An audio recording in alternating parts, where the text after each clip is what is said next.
मुंबईतील सह्याद्री अतिथीगृहावरती मुख्यमंत्री देवेंद्र फडणवीस यांच्या अध्यक्षतेखाली महत्त्वपूर्ण बैठक पार पडली। या बैठकीला कृषी मंत्री दत्तात्रय भरणे, अर्थ राज्यमंत्री आशिष जायस्वाल आणि वरिष्ठ अधिकारी उपस्थित होते। अल निनोच्या संभाव्य परिणामांवरती उपाययोजनांची सविस्तर चर्चा करण्यात आली आहे। तर यावर्षीच्या कमी पावसाची शक्यता लक्षात घेता आत्तापासूनच उन्हाळ्यासाठी नियोजन करण्याच्या सूचना देण्यात आल्या। तसंच पाणी बचतीसाठी प्रत्येक जिल्ह्यामध्ये विशेष टीम तयार करण्याचे निर्देश देखील मुख्यमंत्र्यांनी दिले।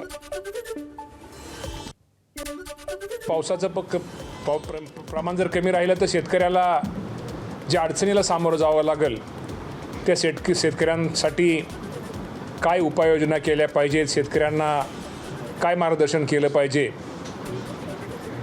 बियाण्याच्या बाबतीमध्ये असू द्या, पाण्याच्या बाबतीमध्ये असू द्या, खताच्या बाबतीमध्ये असू द्या, या बाबतीमध्ये शेतकऱ्यांना कुठली काळजी घेणं गरजेचं आहे त्या बाबतीमध्ये आज या कार्यशाळेमध्ये चर्चा झालेली आहे।